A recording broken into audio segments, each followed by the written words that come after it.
Balik tayo sa pagluluto. Isang mapagpalang araw. Magluluto tayo ng ating chicken sopa. Igigisa natin ng sitaw. Merong siling green, isang piraso. Malaki to, hinati-hati ko lang. Meron tayong chicken stock, oyster sauce, bawang, sibuyas, kamatis. Bukas na ako kakanta. Yan muna. Na-drain ko na ito dahil tinanggal ko ang kanyang pinaka-liquid. Maglagay na tayo ng ating pinagsasabay ko na bawang, sibuyas at yung kawali natin. Hindi ko na nilalagyan ng mantika dahil po sana yan magmamantika. Gaganyan ko yan, oh, diba, para magmantika.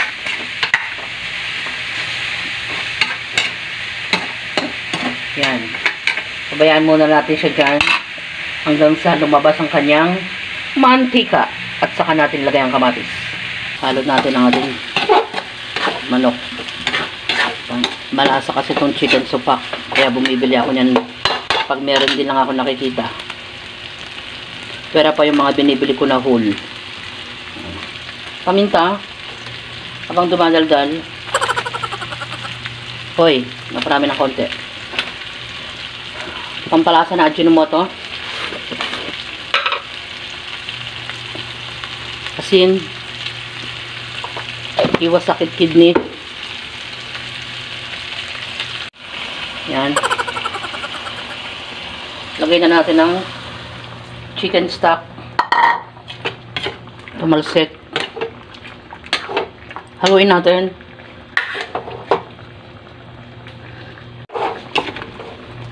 Haluin natin. Kayurin natin yung ilalim kahit nakakangilo dahil malasa yan.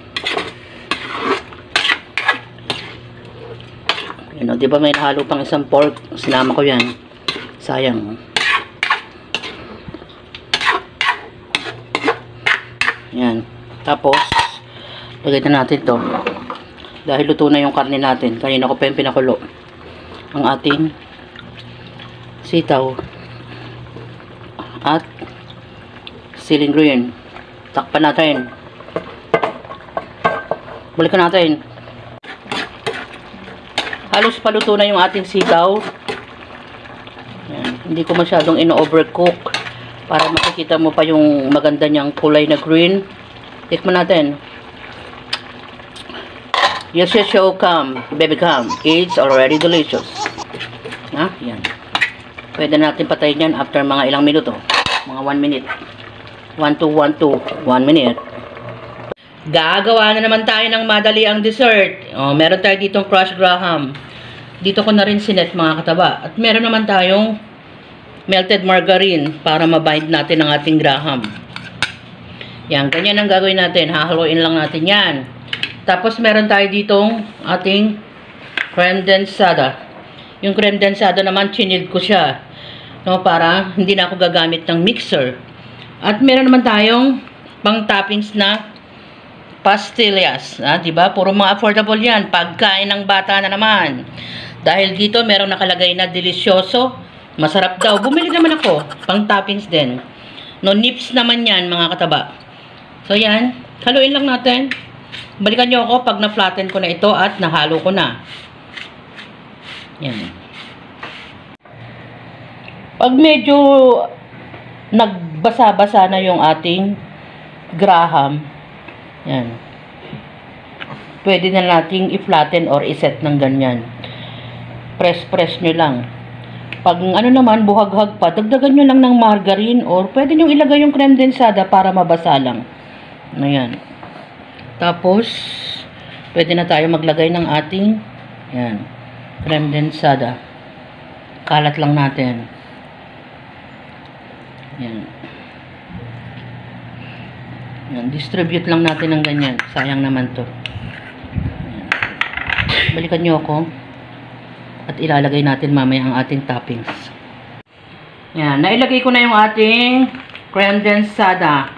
At yung mga pang toppings natin, dinistribute ko lang siya ng ganyan. Itong pastillas natin, mga kataba, hinati ko sa 3.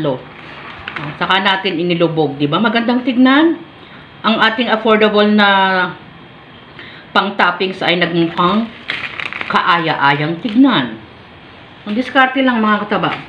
So yan, ang ating dessert. Lagi tayong bumibili ng ating chicken supak na affordable. Dahil pag ginisa mo lang naman yan mga kataba at nilagyan mo ng sari-saring gulay, nagiging masarap ang ating chicken.